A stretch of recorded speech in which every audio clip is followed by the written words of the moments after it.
kalau filsafatnya dianggap mengkritik Tuhan, tidak diajarkan. Kalau filsafatnya dekat dengan teologi, itu digembar-gemborkan. Teman ya, terima kasih sudah datang. Juga teman-teman dari kelompok mahasiswa. Selamat malam buat teman-teman komunitas, juga teman saya, teman-teman dari HMI. Juga buat tepuk tangan ya teman-teman.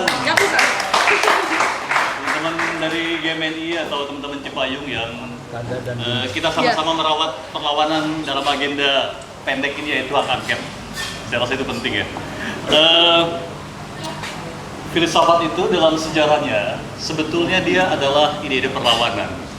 Saya mengkritik keras filsafat yang bersantai-santai di ruang akademik. Filsafat yang hanya menjadi status intelektual, hierarki atas bawah.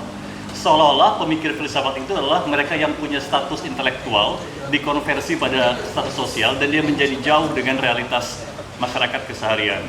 Saya mau kasih contoh dari yang sangat lampau sampai kekinian. Dulu sekali ada filsuf namanya Socrates sampai Platon dan Aristoteles. Socrates mengkritik para kaum sofis, mereka yang mengabdi pada kekuasaan dengan cara memproduksi kata-kata manis. Dan sampai sekarang seperti itu ada para intelektual yang mengabdi pada kekuasaan. Lantas berikutnya filsafat menjadi dekat sekali dengan sastra, kemudian mereka menjauh, dan sepertinya sampai hari ini. Saya termasuk orang protes mengapa filsafat itu semacam kelompok yang ada di atas, sementara sastra adalah kelompok yang ada di tepi. Jadi bisa dilihat ya, ada semacam distingsi. Para pemikir intelektual ini merasa bahwa rasionya itu lebih tinggi ketimbang para sastrawan yang lebih edgy di tepi. Padahal dalam sejarahnya itu ada pada satu wilayah yang sama. Bahkan nama-nama modern, sebut saja Albert Camus, Jean-Paul Sartre, itu adalah filsuf sekaligus sastrawan. Atau ketika filsafat mengendap hanya pada yang disebut sebagai rasionalisme instrumental atau positivismologis, yang melihat bahwa realitas itu adalah keadaan. Para kelompok dalam tradisi Marxis, post-Marxis yang bertemu dalam sekolah Frankfurt atau teori kritis masa Frankfurt menganggap bahwa pengetahuan dia mesti berpihak. Pengetahuan tidak bisa netral. Pengetahuan dalam hal ini filsafat tidak cukup hanya pada memotret realitas. Tugas intelektual adalah mengubah kenyataan itu. Ini persis seperti kata Marx bahwa filsafat itu tidak boleh hanya sampai pada menerjemahkan. Filsafat hanya pada wilayah memprediksi dunia bekerja, how the world works. No. Marx mengatakan filsafat harus menjadi praksis atau dia harus turun pada realitas kenyataan. Ya bedanya Marx itu berbasis pada kelas. Sementara kita melihat bahwa sampai hari ini tradisi filsafat di kita itu sangat jauh. Bahkan di beberapa diskusi saya dengan kampus, filsafat itu dipilih-pilih.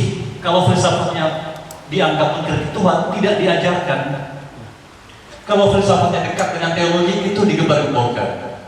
Saya mau bilang bahwa filsafat sedari awal, dia selalu berdialektis bukan hanya pada dirinya atau dalam ragam aliran filsafat, tapi filsafat berdialektis pada realitas di luar dari dirinya, entah itu pada kenyataan, juga pada ilmu-ilmu lain. Di podcast dengan gue bisa mengatakan filsafat itu punya keistimewaan, tapi dia tidak boleh ego hanya karena berdasar keyakinan bahwa dia pemicu semua ilmu. Ekonomi, politik, sosial, budayaan, bahkan agama itu dipicu oleh filsafat. Celakanya paradigma ini menjadi keangkuhan oleh para intelektual filsafat ini. Jadi seringkali para filsuf hanya berada di ruang kampus dan menikmati predikat sebagai pemikir.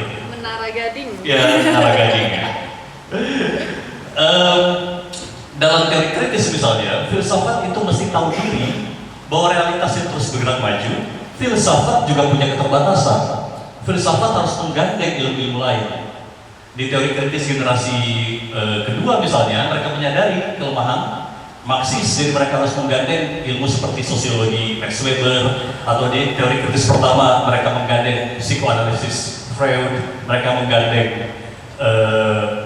ilmu-ilmu lain, dan sampai kemudian feminisme berkembang, ekofeminisme dan seterusnya. Jadi filsafat sebetulnya sedari awal dia tidak terpisah dari sastra, dan berikutnya filsafat sedari awal genetiknya adalah perlawanan. Saya rasa itu.